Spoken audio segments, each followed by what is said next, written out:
Hamas සංවිධානයේ ප්‍රකාශක අබ්දෙල් ලතීෆ් අල් කනුවා ඊශ්‍රායලය විසින් එල්ල කළ ගුවන් ප්‍රහාරයකින් ජීවිතක්ෂයට පත්ව තිබෙනවා.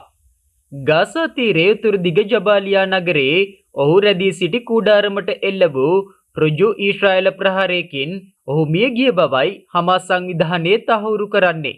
මේ අතර ඊයේ දිනේ පුරාද ගාසා තීරයට එල්ල කෙරුණ ඊශ්‍රායල් ප්‍රහාරයකින් පුද්ගලයන් 20කට අධික සංඛ්‍යාවක් ජීවිතක්ෂයට පත්ව තිබෙනවා.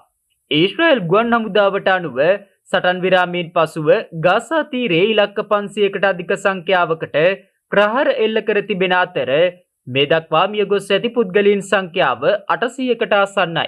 මේ අතර සිරියාවේ ලටාකියා වයිට් හබර් ප්‍රදේශයේ පිහිටි පතරම් ගබඩාවක් ඉලක්ක කර ගනිමින් ඊශ්‍රායලයේ ගුවන් ප්‍රහාරයක් එල්ල කර තිබෙනවා. ඊශ්‍රායල් ප්‍රහාරයෙන් ආයුධ ගබඩාවට සැලකිය යුතු හානියක් සිදු වී ඇති නමුත් කිසිදු ජීවිත හානියක් වාර්තා වී නොමැති බව සඳහන්. වයිට් වරායට එල්ල වූ දෙවන ඊශ්‍රායල ප්‍රහාරය මේ වන අතර ඉන් පළමුවැන්න දෙසැම්බර් 10 වනදා එල්ල වුණා.